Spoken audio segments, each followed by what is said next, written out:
My name is Olivia, and I am 35 years old.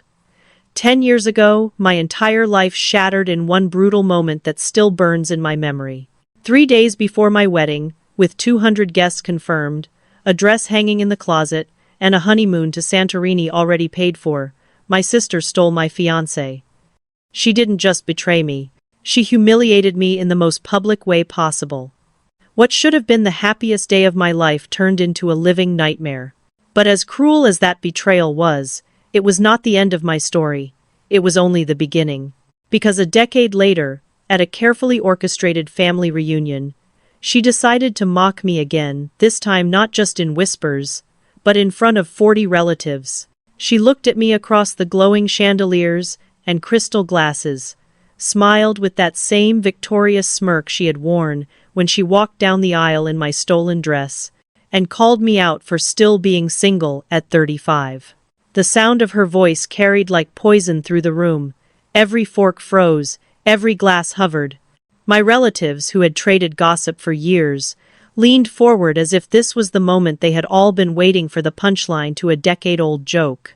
The air felt heavy, suffocating, as if everyone expected me to shrink, to blush, to let her cruel words sting without resistance. They thought I would play the same role I had played 10 years ago, the abandoned bride, the pitiful sister, the cautionary tale. But they were wrong. What none of them knew, not my parents, not my aunts, not even the sister who believed she had already destroyed me, was that I had been waiting for this night. I had prepared every detail with the precision of a chess master setting the final move. There was someone outside that restaurant, sitting in a black car, waiting for my signal. A man who had stood beside me in silence for 3 years, who had built not just a marriage but an empire with me. And in his briefcase, there was a single document that would end her husband's career, unravel her perfect facade, and flip the entire family dynamic in less than an hour. That is what my sister never understood. Betrayal may crush you once. It may break your heart, your trust, even your career. But if you survive it, if you claw your way back from the humiliation and the whispers, you become unshakable. I had lost everything she thought she had taken from me. What I gained was something she could never imagine: strength, clarity, and the ability to wait. And so I sat there in that private dining room, the walls glowing golden under chandeliers, the chatter of relatives buzzing like static, and I felt calm. Calm because I knew the ending long before the story began.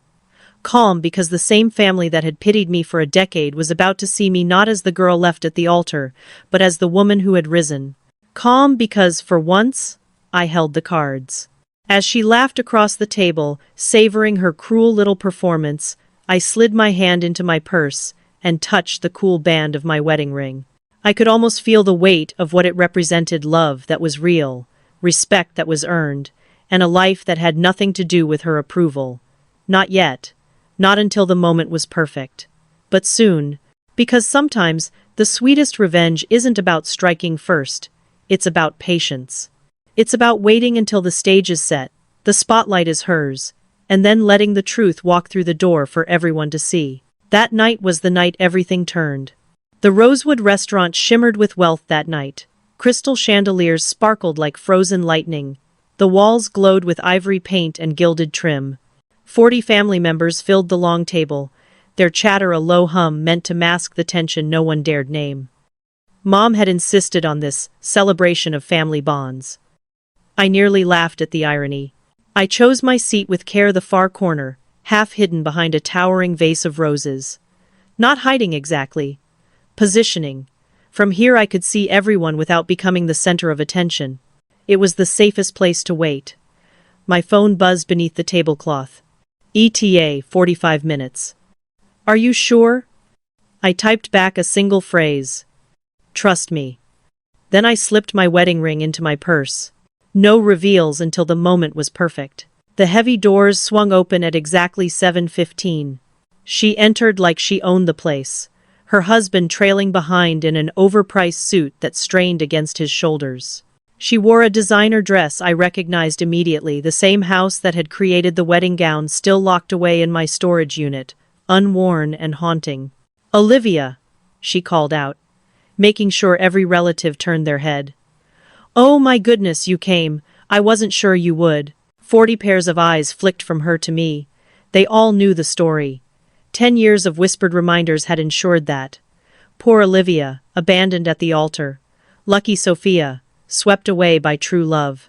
Richard, unable to meet my eyes even now, stared into his water glass as though salvation might appear there. His hair had thinned, his skin dulled. Stress clung to him like a second suit. He had no idea that tonight his mask would finally crack. "Of course I came," I said, my voice steady, calm. "Family is family." Sophia's smile sharpened like a blade. She drifted around the table, scattering air kisses, basking in the spotlight she had engineered. The seating arrangement was deliberate. She took the chair directly across from me, where every flicker of expression could be observed by the entire room. Her performance had only just begun. Mom tried valiantly to keep the tone-light stories of Cousin Emma's baby, of Uncle Robert's retirement. But Sophia's gaze never left me. Her anticipation was almost tangible.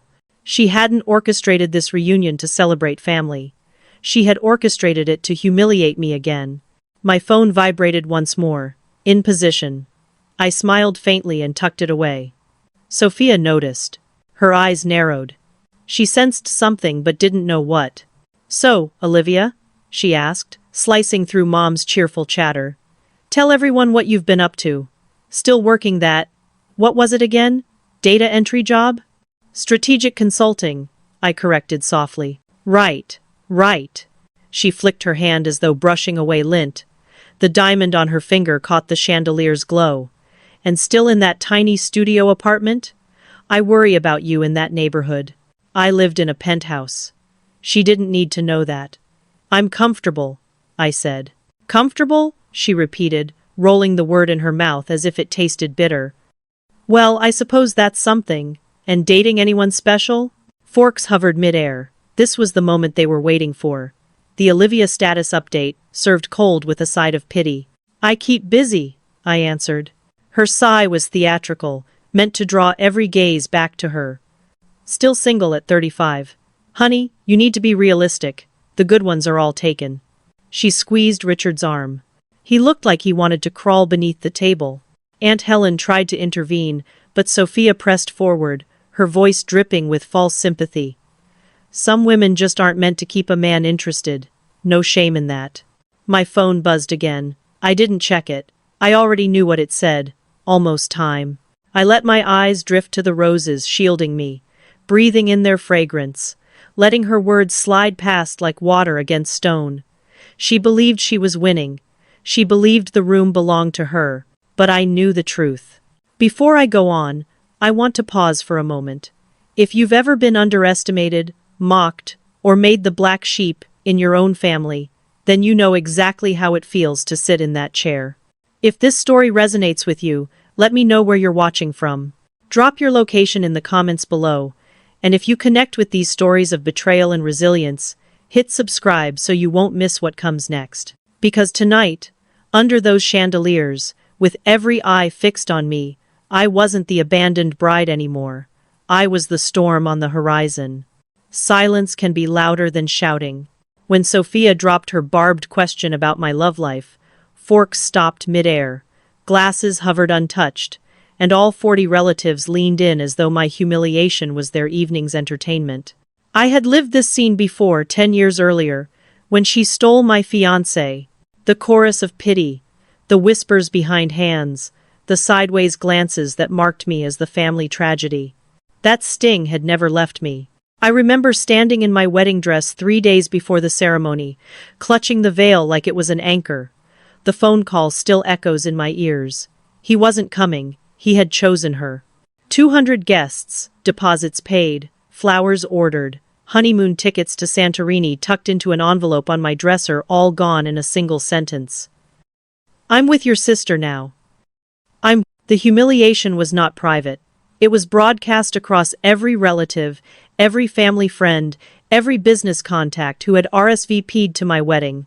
Overnight I became a story they repeated at barbecues, a cautionary tale shared in hushed tones. Poor Olivia, left at the altar. Some even tried to spin it as a blessing. At least she dodged a bullet, they said. as though betrayal by blood was good fortune. But the truth? It gutted me. What they never saw was the cost after the spectacle. Invitations returned in silence. Investors pulled away. One potential partner even told me, "If you can't manage your own household, how can you manage a company?" The cruelty was subtle, dressed in concern, but it was just as sharp as Sophia's laughter. And here she was, a decade later, replaying the same script. She leaned across the table, her diamond flashing, her voice sweet enough to rot teeth. "Maybe we should get you set up with online dating. I could help with your profile. You'll need good photos. Maybe lose a few pounds first." The table rippled with nervous chuckles, no one brave enough to challenge her. I kept my expression calm, but inside, memory and reality collided. I saw the veil on the floor of my apartment, the messages I deleted without reading, the hollow months when I could not step outside without hearing the word betrayed attached to my name.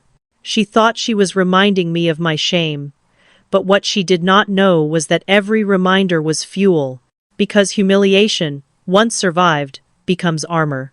I touched the edge of my water glass, letting the cool condensation steady me. My phone vibrated in my lap. I didn't need to look. The timing was on track. Soon, the spotlight she had engineered would turn into a floodlight she could not escape. Around the table, relatives shifted uncomfortably. Some stared at their plates, pretending not to hear. Others, like Aunt Helen, tried weakly to intervene. But the pattern was too familiar. For years, the family had allowed Sophia to dominate with her cruelty disguised as charm. Tonight, however, they would see the cost of their silence. I thought back to the girl I was after that ruined wedding. Broken, yes, but also beginning. I remembered the late nights alone, the ramen dinners, the relentless focus on anything I could control. That girl had cried herself to sleep, but she had also opened a spreadsheet at dawn. That girl had been mocked, but she had built something out of ashes. And now, as Sophia smirked across the table, basking in her imagined triumph, I realized something powerful. The past was no longer a chain, it was a weapon. I met her eyes, let her see the steadiness in mine. She wanted me small. Instead, I sat taller. She wanted me shamed. Instead, I looked back with quiet certainty. The same story she thought would define me forever was about to end, not with another cruel laugh, but with the truth walking through that door. The problem with betrayal is not only the act itself. It is the echo. Long after the wedding was cancelled, long after Sophia and Richard paraded their love in designer clothes and Instagram photos, the consequences of their choices stuck to me like tar. They stole more than a fiancé. They stole credibility. I watched doors close quietly in my face. Investors who once praised my work suddenly hesitated. A promotion I had been promised evaporated with a polite email. Friends drifted, unsure how to stand by me without becoming part of the drama. Even at family gatherings, whispers chased me like shadows. If she couldn't keep her own sister from stealing her man, how can she manage anything? That line cut deepest. My personal humiliation was used as evidence against my professional worth. The irony was cruel. Richard had been the one with financial troubles even then, borrowing against his future, leaning on Sophia's trust fund to keep his projects afloat. Yet I was the one marked as unstable, as unlucky, as flawed. That stain followed me for years. It taught me something no classroom ever could. Reputation is fragile, yes, but resilience is stronger. When you lose everything people thought defined you, you have the chance to redefine yourself. Rock bottom, as I discovered, is solid ground to build on. Still, the nights were brutal. I remember lying awake in that cramped apartment, replaying every moment of betrayal. What did I miss? Why didn't I see the signs? I tortured myself with those questions until the answers no longer mattered. The truth was simple. They wanted what was mine, and they took it. The shame was not mine to carry, but convincing myself of that truth took years. Meanwhile, Sophia played her part as the golden wife. She smiled at family gatherings, flashing diamonds, holding Richard's arm as though she had won a prize. My mother, desperate to keep peace, urged me to be the bigger person. My father stayed silent, believing time would heal what words could not. But time did not heal. Time calcified the wound into scar tissue, and every glance across a holiday table reminded me of what I had lost. The longer the humiliation lingered, the harder I worked. I poured energy into my job, determined to prove myself again. But even then, I was boxed in by the label Sophia had branded on me, the sister who lost. It was a narrative she fed whenever she could, sometimes with words, sometimes with a glance, sometimes with the calculated absence of acknowledgement. She thrived on my silence. That is why tonight mattered so much. This family reunion was her stage, but it was also my reckoning. She had orchestrated every detail to make me the joke again, and I let her think she was winning. I let her believe I had come only to endure another round of humiliation. What she never considered was that humiliation can become a crucible. It burns away illusions, it burns away fear, and what remains is sharper than before. So as she sat across from me, smirking, reminding everyone that I was still single, I remembered the years of dismissal. I remembered the partners who doubted me, the friends who disappeared, the family who stayed silent. I remembered being invisible while she basked in stolen light. But I also remembered the turning point. The night I realized I could either let her theft define me or let it ignite me. I chose the second. That choice was why I was able to sit at this table now, calm, patient, and waiting.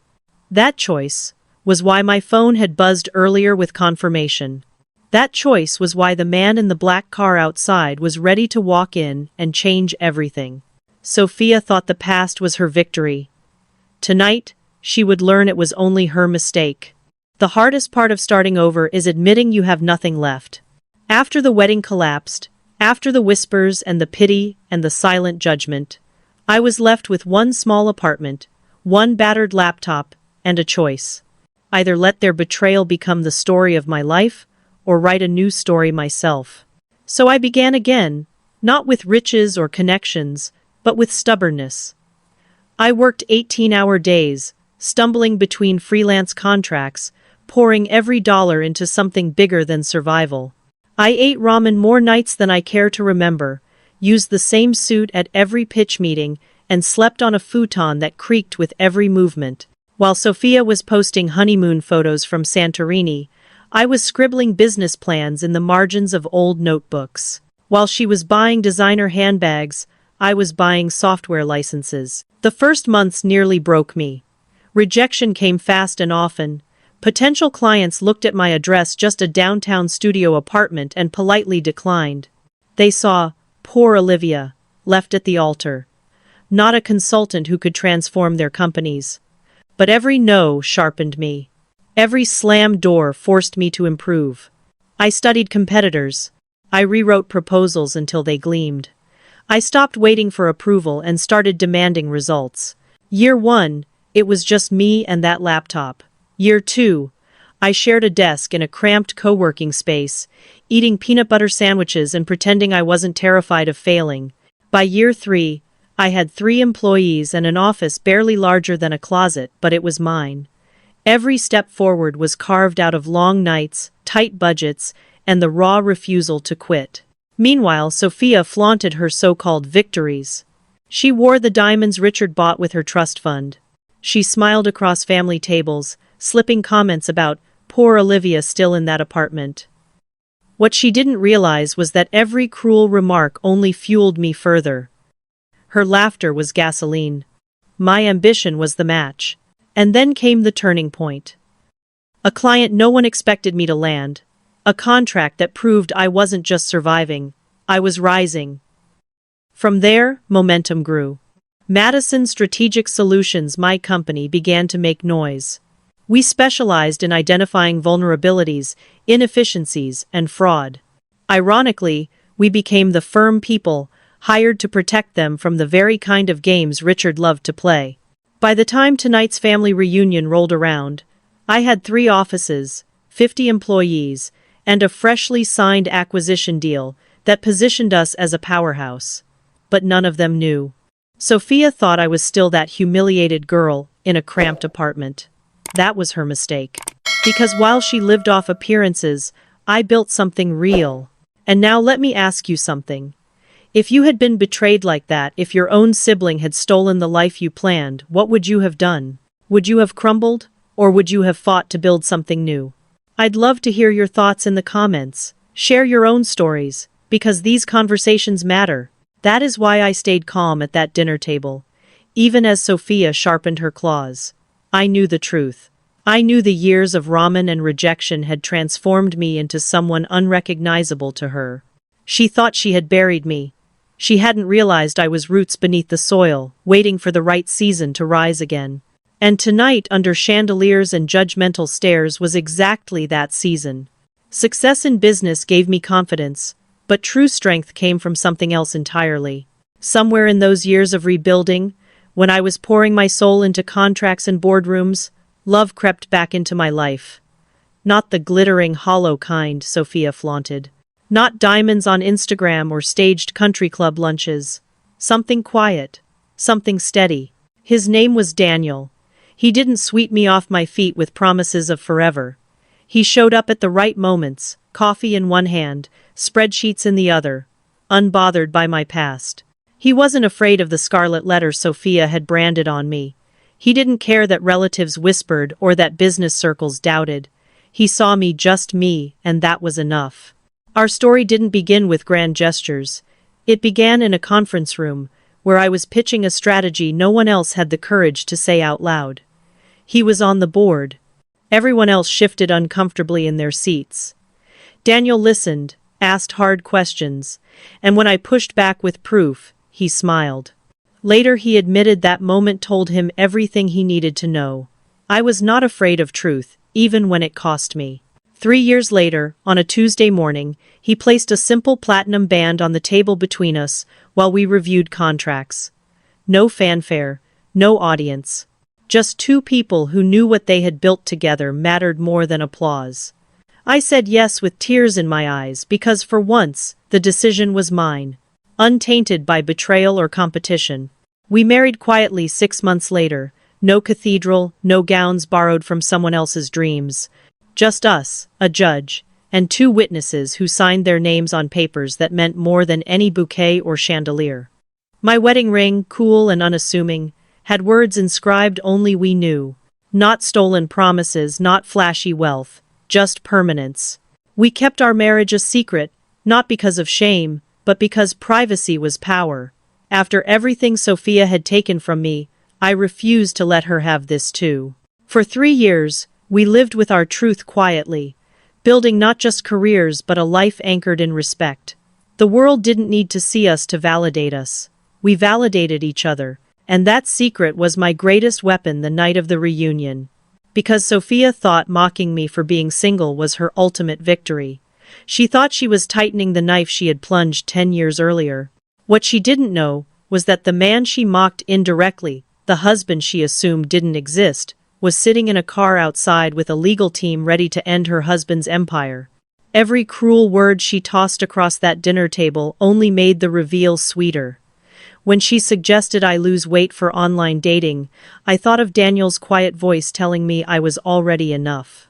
When she laughed about eggs expiring, I thought of our nights spent planning not children, but companies, our shared projects, our mutual goals. When she gloated about her decade of marriage, I touched the ring in my purse and remembered my own vows, real ones, not built on deceit. That was why I could sit there calm, letting her play her scene.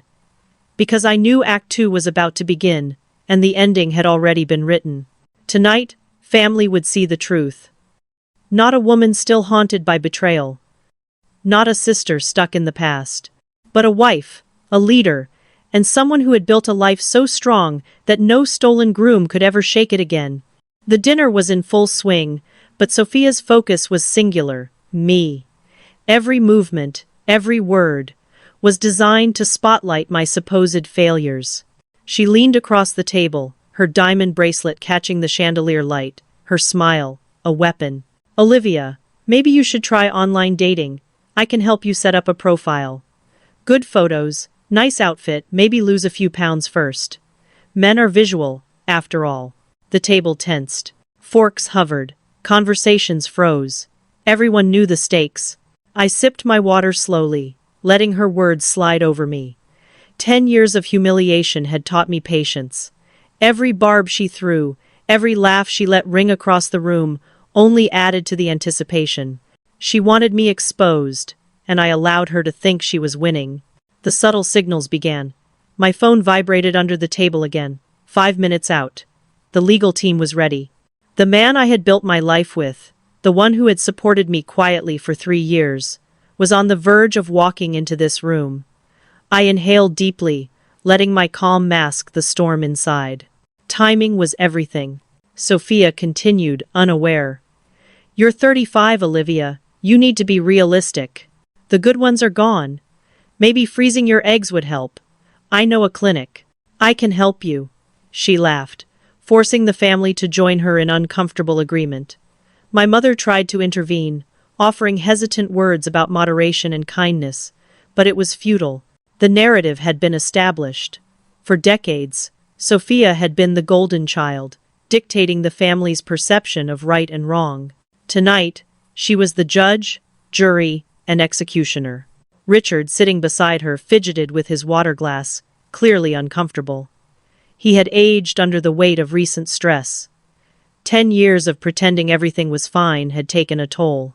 I noticed the subtle signs: hair thinning, skin dulling, tension in his shoulders.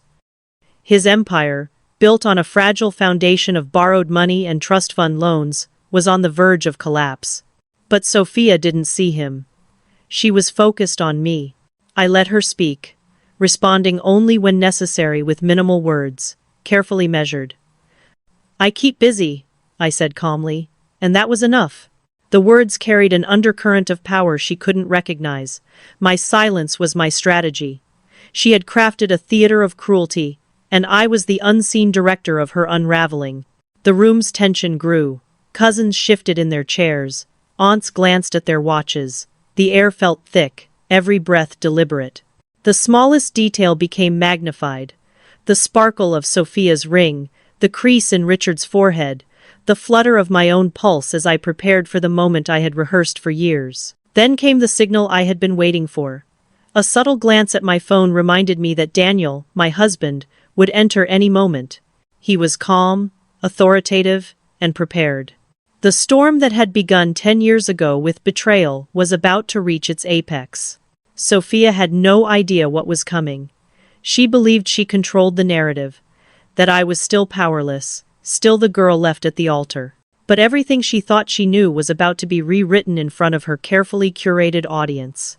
Every sneer, every condescending word, every gasp of delight from relatives anticipating my humiliation, would be met not with despair, but with the revelation of truth. And in that quiet anticipation, as I adjusted my posture and let my hand brush over the wedding ring hidden in my purse, I felt a surge of control. The years of rebuilding, of painstakingly proving myself, of surviving betrayal, had led to this exact moment. The performance she had orchestrated for her amusement was about to be turned into a lesson she would never forget. Before we continue, take a moment to reflect. If you've ever been underestimated or humiliated, you know the power of patience. Drop a comment below sharing how you might respond if you were in Olivia's position, and don't forget to hit subscribe to follow how this story unfolds. The first act of Sophia's revenge had ended, but the real story, the revelation that would shake this room to its core, was about to begin. And I was ready. The atmosphere in the dining room had shifted. Sophia was pacing the floor of her carefully constructed stage, confident and radiant, believing the night was hers to command. Her words, carefully designed to humiliate me, bounced off the walls and into the ears of 40 relatives who had been complicit in the decade-long narrative of my failure. She had set the scene perfectly. Crystal chandeliers above, the glow reflecting off her diamonds, every chair meticulously placed, so that my every reaction would be visible to the audience she had assembled. My hand brushed the cool platinum of the hidden wedding ring in my purse. The signal had come through one last time. Daniel was about to enter. Outside, he waited with precision. Every second I had spent rebuilding my life, my career, my self-respect, had led to this orchestrated moment. 10 years of patience, 3 years of secrecy, countless nights spent calculating, planning, and waiting had prepared me for this exact scene. The calm I felt inside belied the tension in the room, the air thick with anticipation, every relative sensing that something monumental was about to happen. Sophia continued her performance, oblivious to the storm about to disrupt her choreography. "So, Olivia, you're still single at 35. Maybe it's time to face reality. Men are visual after all. You should consider updating your profile online. I can help you. Maybe lose a few pounds first. You know, it's never too late." Laughter bubbled around the table, some polite, some nervous. She assumed the room's attention was hers, that she had claimed victory. But she had underestimated the power of quiet resolve. Richard shifted beside her, uncomfortable, fiddling with his water glass as he avoided my gaze. Stress etched deep lines into his face. He had believed his position was untouchable, that wealth and appearances could protect him from consequence. What he did not know was that Daniel had been quietly building leverage for 3 years. Leverage that would arrive not with anger or noise but with the quiet authority of evidence and law. The relatives leaned in, sensing the tension. Some silently encouraged Sophia, while others shifted uneasily, their judgment suspended between family loyalty and discomfort. I remained seated, composed, breathing deliberately, letting the anticipation rise without revealing the depth of my plan. I had survived humiliation before, and this time, I would not flinch. Outside the room, the legal team readied themselves, the faint click of briefcases against polished pavement audible through the wall. I felt the rhythm of the evening aligning with the pulse of my own heartbeat. Years of preparation, resilience, and strategic patience converged in the seconds before the reveal. Every dismissive look Sophia had given me, every sly comment at gatherings past, had only strengthened my resolve. Her performance escalated. "Your apartment, still downtown? How do you manage?" she said, with feigned concern, watching everyone else nod or glance toward me. "And dating anyone special?" she continued, her words dripping with condescension. Forks paused mid-air, and glasses tilted slightly in hesitation. The relatives leaned forward. They had been trained over 10 years to expect my discomfort, my silence. Tonight, they were about to witness a different story unfold. I smiled faintly and shifted slightly in my chair. The hidden ring rested against my fingers. My phone vibrated once more. Daniel was on the move, almost inside. The door would open, and everything Sophia assumed she controlled would unravel. I let the silence stretch a beat longer, heightening the suspense, letting the family feel the weight of expectation. This was the moment where 10 years of betrayal would meet 3 years of quiet triumph. And I sat, calm, strategic, patient, knowing that the balance of power was about to shift irrevocably. Sophia's carefully constructed performance was about to be interrupted by reality, truth, and evidence elements she could never manipulate or control. At this point, if you've ever felt underestimated or dismissed, think about how you might act when the timing is right. Drop a comment sharing what you would do, and make sure to subscribe if you want to see how Olivia's story unfolds in the next dramatic chapter. The stage was set, the audience ready, and the moment of revelation, long anticipated, was about to arrive. The door to the private dining room swung open, and time seemed to slow. Daniel stepped inside, calm, measured, exuding a quiet authority that contrasted sharply with the chaos Sophia had orchestrated. Every eye in the room turned instantly toward him, every whispered expectation suspended. He didn't announce himself with grandeur or theatrics. He simply walked with purpose, a briefcase in hand, and glanced briefly at me with that familiar, reassuring smile. The air shifted immediately, the tension that had thickened over decades seemed to crack, revealing a moment pregnant with revelation. Sophia froze mid-step, her carefully rehearsed performance faltering. She had anticipated a scene of me squirming, of relatives tittering as I was mocked once more.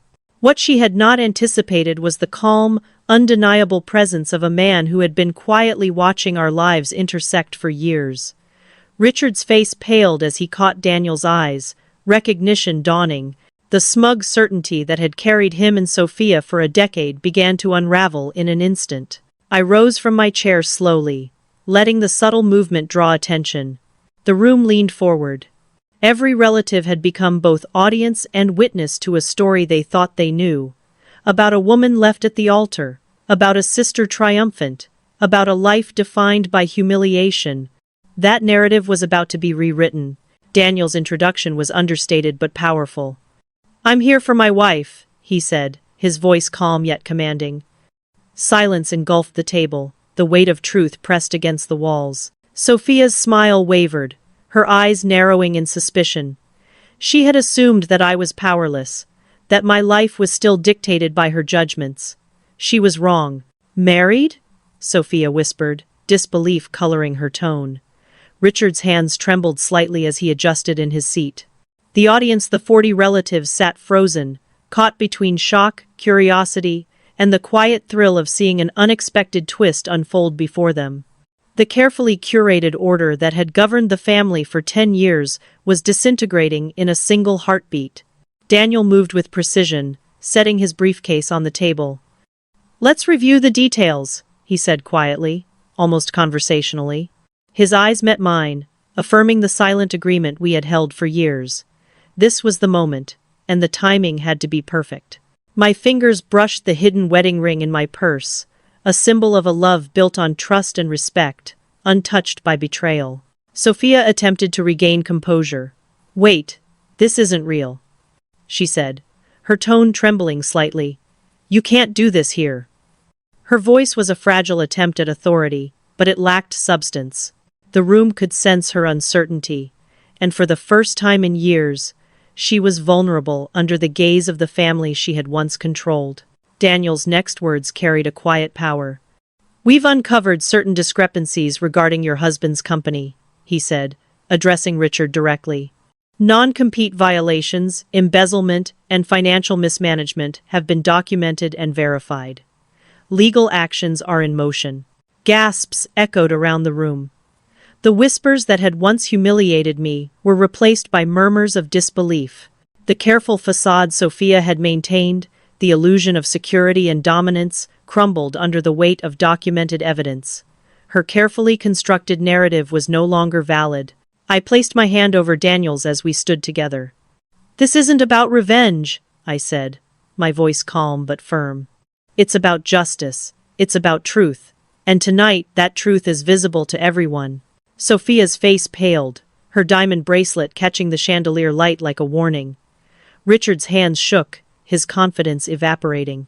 For the first time, the consequences of their actions were unavoidable, immediate, and public. Every plan, every lie, every manipulation laid bare on the table. Now it's your turn, viewer. Imagine walking into a room where your tormentor believes they hold all the power.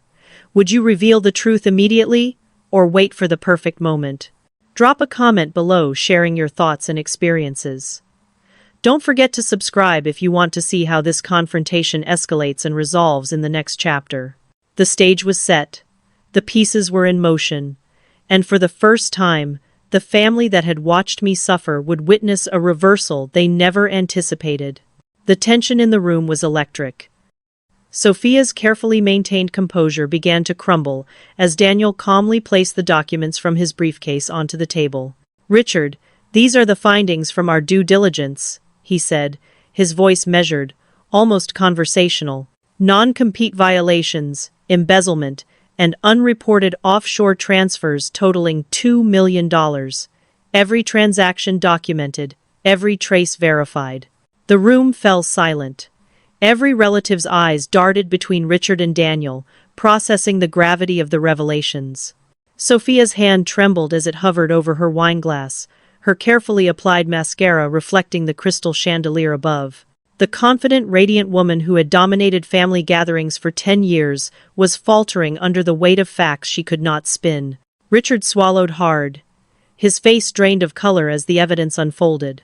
He realized finally that his empire built on deception, shortcuts, and stolen resources was crumbling before the eyes of those he had sought to impress. Every fraudulent transfer, every shell company, Every creative accounting trick had been traced meticulously. Daniel and his team had done their homework, and there was no escaping the consequences. I sat back slightly, feeling the power shift subtly in the room. I had spent 3 years quietly building a life, a marriage, and a career capable of withstanding any storm. I had remained calm while Sophia gloated, while Richard smirked behind the scenes, while relatives whispered and judged.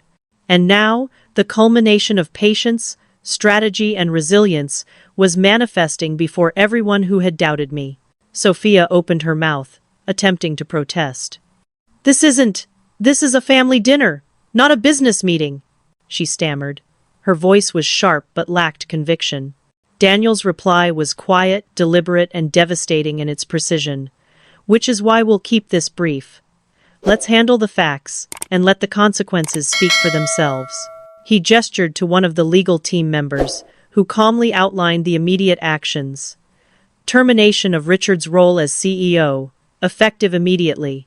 Seizure of corporate assets misappropriated for personal use, and the initiation of structured transition plans to safeguard employees. The audience, the relatives who had once delighted in my humiliation, watched, mouths agape, as the narrative flipped before their eyes. Sophia's disbelief was palpable. She looked to Richard, hoping for some countermeasure, some intervention, but he was as paralyzed as she was. His usual arrogance, his carefully maintained image of control, had evaporated. The realization of the scope of the consequences had settled over him like a heavy fog. He had miscalculated. He had assumed that the woman he once abandoned was powerless. And yet, here I was, calm, composed, seated in my corner seat, watching justice unfold. I did not need to raise my voice. I did not need to confront them directly. The documents, the legal team, Daniel's presence, these were more effective than any confrontation I could have staged. The facts spoke louder than any words I could offer, and the room was forced to acknowledge the truth. The relatives shifted uneasily. Whispers erupted. "I didn't know. How long has this been going on? Is this real?" The family telegraph of gossip had finally turned in the opposite direction, broadcasting the reality that Olivia Mee had survived, thrived, and was no longer subject to their pity or judgment. And through it all, I felt a sense of release. 10 years of silence, of restraint, of deliberate patience had led to this moment. The humiliation that had once defined me was no longer my story. It was theirs to confront. And the best part? They couldn't spin it, manipulate it, or erase it. Before we continue, pause for a moment.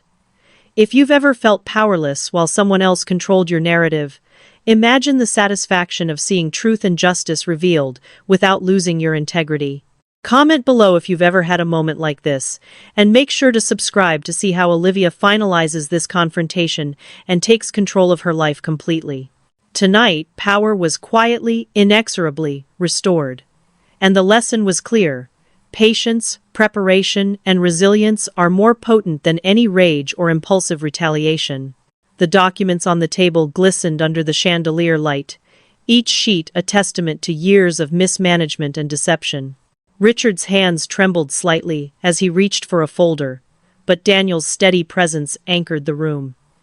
"Everything has been verified," Daniel said calmly. "Each transfer, each offshore account, every discrepancy in Pinnacle Development's books has been traced and documented. You cannot dispute any of it." Sophia's carefully curated confidence was crumbling. She pressed her hand to her chest, her diamond bracelet catching the light like a beacon. Her eyes darted between Richard and me, disbelief etched into every line of her face. For the first time, the room could see vulnerability in the woman who had spent a decade performing dominance. Richard stammered. "That's impossible. Some of these transfers those were." His voice faltered. The documents were irrefutable. Each paper outlined misappropriation of corporate funds, breach of non-compete clauses, and transfers totaling $2 million to shell companies. His empire, the carefully constructed facade he had maintained, was exposed.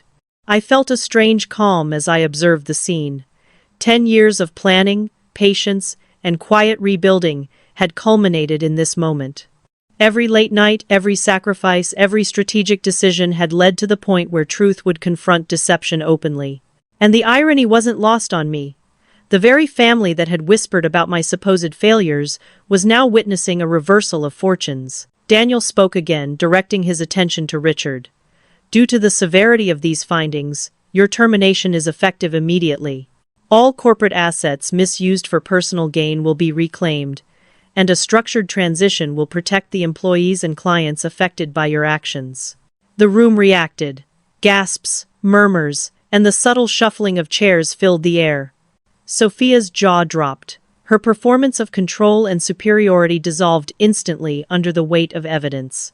For decades, she had thrived on orchestrating appearances, manipulating narratives, and casting me as the victim. Tonight reality would not bend. I remained composed, letting Daniel handle the presentation. I didn't need to raise my voice or make a scene. The facts, presented methodically and indisputably, were more powerful than any words I could offer. This was not about revenge. It was about accountability, about finally aligning truth with consequence. Sophia's breathing grew shallow. Richard's face turned pale. They had expected a private, controlled evening where I would be humiliated once again. Instead, the spotlight had shifted. The stage they had carefully set was now a courtroom of reality. I reached subtly for my wedding ring, feeling the cool metal beneath my fingers. It was a reminder of everything I had built in the years after betrayal. A marriage founded on trust and integrity. A life rebuilt brick by brick. A company grown from a $5,000 investment into a thriving business. Sophia thought she had stripped me of everything, but she had underestimated the depth of what could not be taken: resilience, intelligence, and determination. Outside the drama of the dining room, I reflected on the lessons of patience and strategy. Retaliation had never been the goal. Instead, I had focused on growth, integrity, and creating a life that could not be undermined by someone else's cruelty. Tonight, justice was measured, precise, and inevitable. For those watching, consider this. Have you ever been underestimated, dismissed, or betrayed? How would you respond if you had the opportunity to reveal the truth on your own terms? Share your experiences in the comments below. Don't forget to subscribe to witness how the resolution unfolds in the coming chapters, as Olivia ensures consequences are served without compromising her values. As Daniel's legal team meticulously outlined the scope of Richard's misconduct, the room absorbed every word. Witnessing the once dominant couple face the repercussions of their choices was a silent lesson in accountability, patience, and the unyielding power of truth. Sophia realized, in that moment, that performance alone could no longer sustain her influence. The reality she had ignored, dismissed, or manipulated for years had finally arrived, and the family, long complicit in silence, could not escape the clarity of evidence presented with precision, professionalism, and undeniable authority. This was not a victory for vengeance. It was a triumph of integrity, planning, and resilience over years of deceit and humiliation. And as I sat quietly, observing the impact, I understood fully that the narrative had changed forever. The room had become almost unbearably silent. Every whisper, every sideways glance, every shared glance between relatives had been replaced by the undeniable gravity of truth. Sophia's carefully crafted persona, confident, untouchable, in control, was dissolving under the weight of evidence. Her diamond bracelet glinted nervously in the light, and her eyes darted between Richard and me, searching for some foothold in the chaos she had unknowingly invited. Daniel's calm, measured presence anchored the proceedings. He spoke slowly, deliberately. Our aim is not to destroy anyone. This is about accountability and protecting the employees, clients, and the integrity of the business. Every word carried authority, but also fairness. It was the kind of power that demanded attention without intimidation, respect without theatrics. I remained seated, composed, feeling the steady pulse of control I had cultivated over the years. Sophia's smirk had vanished. Her rehearsed superiority was gone. She had assumed the narrative was hers to manipulate, that I was powerless, and that the family would continue to watch me squirm under her calculated humiliation. But I had chosen a different path. I had built a life founded not on vengeance, but on preparation, resilience, and strategic patience. The documents had done their work, tracing the misappropriated $2 million, the shell companies, and the violations of non-compete agreements. Every detail was corroborated, every fact irrefutable. The audience, my relatives, who had once quietly contributed to my humiliation by remaining silent, watched, riveted. The story they had repeated for years was shifting beneath them. Sophia's voice trembled. "But we are family. You can't," she trailed off, realizing her usual arguments carried no weight. The room had transitioned from her performance stage to a courtroom of truth, and she had no lines to deliver. Her carefully managed image of dominance was gone, leaving only panic and disbelief. Richard sat stiffly, pale, grasping the edge of his chair. The smug arrogance he had relied upon to shield himself for a decade had evaporated. His empire, built on manipulation, borrowed wealth, and deceit, had crumbled under careful investigation. The consequences of their actions were immediate, undeniable, and public. I finally spoke, my voice calm yet firm. "This isn't about revenge. It's about integrity. It's about ensuring the consequences of your actions are clear and just. You had your chance to act with honesty, and you chose deception instead." My gaze met Sophia's. "You cannot control what is now obvious to everyone in this room. Your years of manipulation are exposed, and no amount of charm can reverse that." Daniel reinforced the point, explaining the structured plan for employee protection and the orderly transfer of responsibilities. Employees will not lose their jobs, operations will continue smoothly.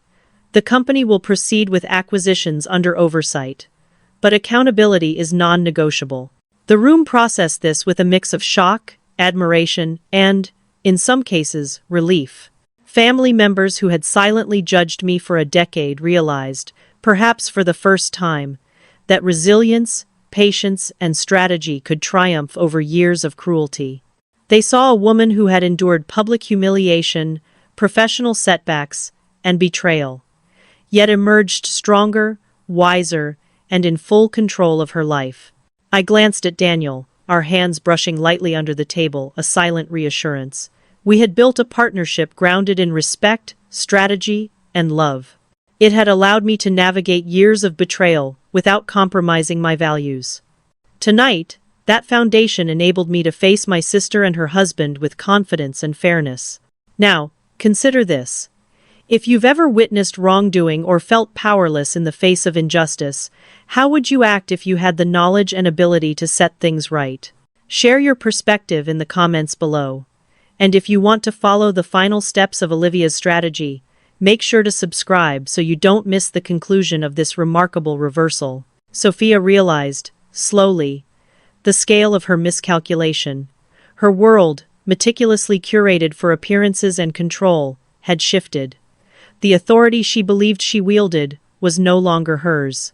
She had underestimated patience, preparation, and the quiet power of a life rebuilt on integrity. This moment was not about vengeance. It was a demonstration of the difference between control and power, between entitlement and earned respect. And it was a lesson Sophia, and everyone present, would not forget. The room was tense, yet charged with revelation. The weight of truth had begun to dismantle the carefully constructed family narrative. Sophia, who had spent a decade orchestrating appearances, now faced the consequences of her choices. Every whispered secret, every act of silence, every unspoken judgment that had allowed her to dominate the family dynamic was being laid bare. The relatives who had once whispered behind my back now realized they had been witnesses to a facade, complicit in enabling cruelty. It became clear that family dynamics could not survive on deceit indefinitely. Uncle Pete, who had always smiled politely at Sophia's manipulations, shifted uncomfortably in his chair.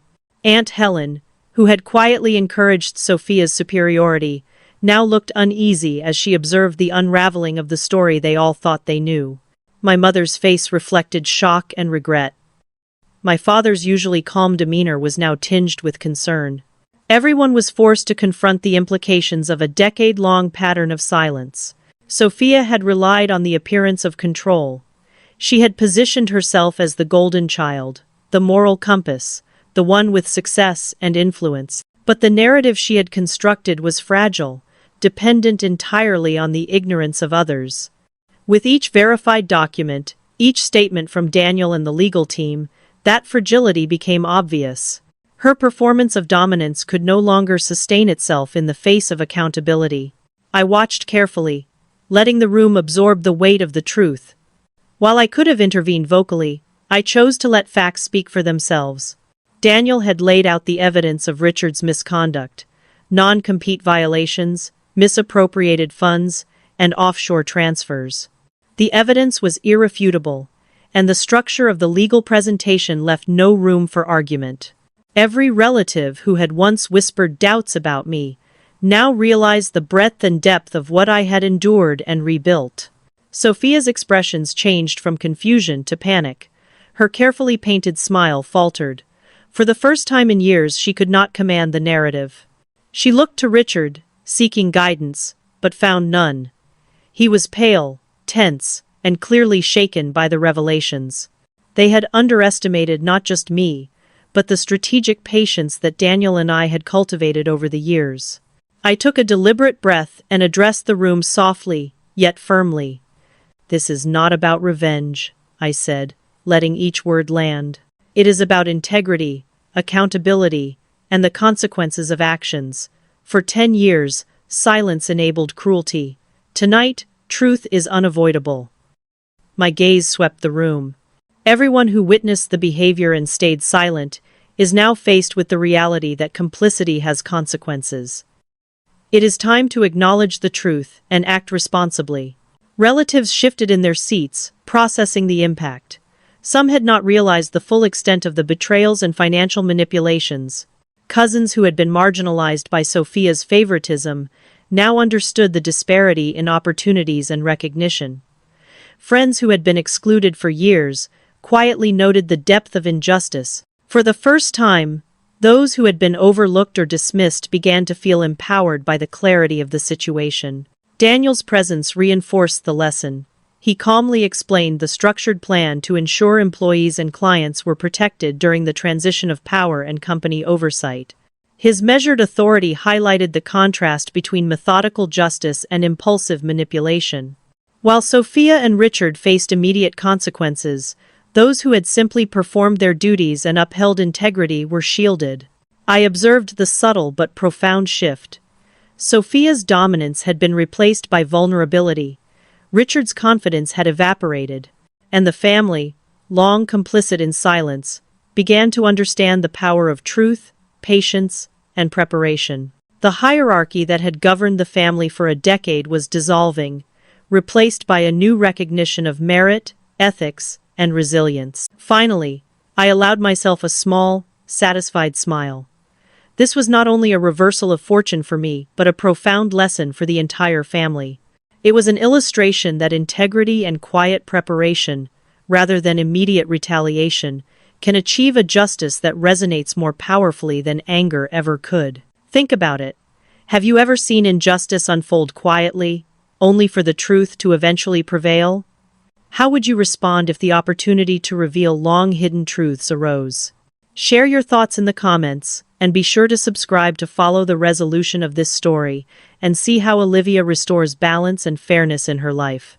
The consequences of 10 years of deceit and silence were now fully visible, and the family dynamic had shifted irrevocably. The narrative was no longer Sophia's to control. The room was heavy with realization. Every glance, every unspoken judgment, every subtle shift in posture signaled that the family was finally understanding the truth.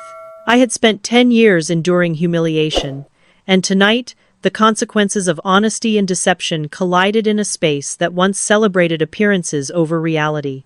The hierarchy that had governed the family for so long was now being rewritten, but this time, I would determine the rules. I rose slowly from my seat, allowing my posture to convey the calm authority I had cultivated over years of struggle. Sophia's eyes followed me, wide and uncertain. as if the golden spotlight she had carefully constructed had become a cage she could no longer control. Richard sat stiffly beside her, pale and trembling. Their carefully maintained facade of power and control had been dismantled, replaced by a stark reality that could not be denied. I took a deliberate breath and spoke, letting each word land with clarity and precision. This is not about revenge. It is about setting boundaries and acknowledging consequences. For a decade, silence and compliance allowed cruelty to thrive. That ends tonight. I paused, letting the weight of the words sink in. The relatives shifted, some uncomfortable, others nodding silently, as they absorbed the gravity of what had been left unspoken for so many years. Family, I continued, is not defined by shared DNA alone. It is defined by accountability, respect, and the ability to acknowledge wrongdoing. Those who refuse to recognize this and choose to enable toxic behavior will not be a part of my life moving forward. I am drawing a boundary, not out of anger, but out of necessity. My gaze swept across the room, settling momentarily on each person who had been complicit, silently or actively, in supporting Sophia's narrative. Sophia gasped, attempting to interrupt, to argue, but I held my ground. We are not strangers because of love lost or disputes over inheritance. We are strangers because trust has been broken repeatedly, and it is earned, not demanded. You will need to earn the right to be part of my life again. Her face paled as she realized the depth of the shift. She had assumed that dominance, charm, and deception could control not only me, but the narrative itself. She was wrong. Daniel squeezed my hand under the table, a quiet reminder of the foundation we had built together. He had been a partner in strategy, in patience, and in rebuilding my confidence. With him, I had learned that integrity and deliberate action outweigh the immediate satisfaction of retaliation. Tonight that principle was proving itself in every tense glance, every whispered acknowledgement, every uneasy shuffling of family members. I continued, my voice steady. Forgiveness does not mean reconciliation. It does not mean enabling behavior or accepting disrespect. It means I release the weight of your actions from my life and allow myself to move forward. You will be held accountable for your actions, but I will not let bitterness define me. I have built a life on resilience, on integrity, and on the relationships I choose to nurture. The room was silent, the impact of my words settling like dust after a storm. Some relatives shifted uncomfortably, understanding their complicity. Others seemed to realize, perhaps for the first time, that admiration and loyalty must be earned, and that unchecked tolerance of cruelty carries consequences. Sophia's voice trembled. "We're sisters, please," she whispered. But I shook my head resolute. We are strangers who share DNA, and that is the extent of our connection, until the conditions of trust and accountability are met. You are responsible for your actions, and I am responsible for my boundaries. I turned to the family, my gaze softening slightly. This is a moment of clarity for all of us. Silence in the face of cruelty is complicity. Acknowledgement and responsibility are the first steps toward healing, but they must be chosen willingly. I paused, allowing my words to echo, before gesturing toward Daniel, our hands intertwined. Now, consider this. When betrayal and complicity intersect, how do you establish your boundaries? Share your thoughts in the comments, and don't forget to subscribe to follow Olivia's journey as she closes this chapter and demonstrates the power of self-respect and integrity. Tonight, I claimed my autonomy. I released the burden of past humiliations, reinforced my boundaries, and restored the principle that respect and accountability are non-negotiable. The family would have to redefine itself without the control they once assumed they had over me. The final moments of that evening carried a weight that seemed almost tangible. 40 relatives sat frozen in their seats, caught between disbelief, curiosity, and awe. The events of the past 10 years, the betrayals, the whispers, the silent complicity, all of it had led to this pivotal moment. Sophia sat across from me, her composure shattered, her carefully curated aura of superiority stripped away. Richard's shoulders slumped. The realization of their miscalculations settled over him like a heavy shadow. I adjusted my posture, letting the confidence I had cultivated over years radiate naturally. The ring in my purse, my secret symbol of love, trust, and resilience, was the last hidden element of the night. I allowed my hand to rest over it subtly, catching the light just enough for those paying attention to notice. Every word I had endured, every cruel comment I had absorbed, every assumption the family had made about my inadequacy had led to this moment of revelation. The silence in the room amplified the tension, and every relative became acutely aware of the stakes. Daniel stepped beside me quietly, offering a grounding presence. His calm authority contrasted sharply with the tension that had dominated the room for so long. While Sophia had orchestrated the evening to showcase my supposed failures, Daniel's entrance and demeanor reframed the narrative entirely. He did not need to raise his voice or act theatrically. His quiet competence and unwavering presence spoke volumes, reinforcing the story of preparation, patience, and unassailable integrity. I finally rose, slipping my hand inside my purse, to retrieve the platinum wedding band we had shared in secrecy for 3 years. The room shifted. Every eye was on me. Sophia's gasp betrayed the realization that her calculated plan had been anticipated and outmaneuvered. Richard leaned back, his face a mask of shock and disbelief. This was no longer a battle of appearances. The quiet power I had cultivated through years of rebuilding had now manifested fully in this controlled, deliberate reveal. I placed the ring on my finger with deliberate care, the weight of its significance anchoring me in the present. This was more than a marriage symbol. It was the culmination of patience, resilience, and integrity, a testament to the life I had rebuilt from nothing.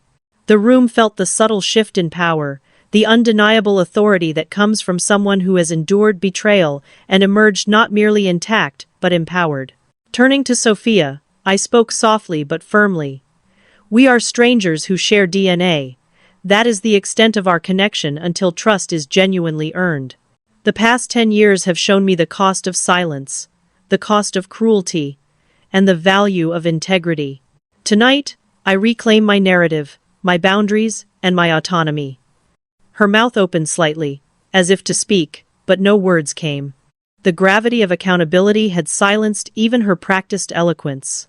Daniel added with quiet authority, "This transition has been handled with fairness. The employees and stakeholders are protected. Accountability has been established.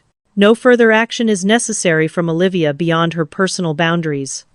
His words reinforced the distinction between justice and revenge, clarity and chaos, strategy and impulsiveness. The family began to murmur, their whispers reflecting astonishment and a dawning understanding.